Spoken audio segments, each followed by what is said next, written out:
میخواهند قرآن بخوانند لیکن نمیتوانند. از سبب چی؟ از سبب زیاد گوش کردن موسیقی. چقدر انسان‌هایی که میخواهند 5 وقت نماز بخوانند لیکن نمیتوانند. از سبب چی؟ از سبب زیاد گوش کردن موسیقی.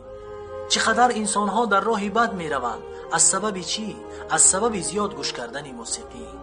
موسیقی بسیار خطر بزرگ است. خداوند به گوش کننده موسیقی چی میگوید؟ به این آیه توجه کنید. ومن الناس من یشتری لهو الحدیث. لهو الحدیث چیست؟ ابن مسعود رضی الله عنه میگوید لهو الحدیث این همان موسیقی است. موسیقی را گوش میکنند در ماشین، در تلفن، در خانه، خلاص همه زندگیش موسیقی است. ومن الناس من یشتری لهو الحدیث لیضل عن سبیل الله بغیر علم ويتخذها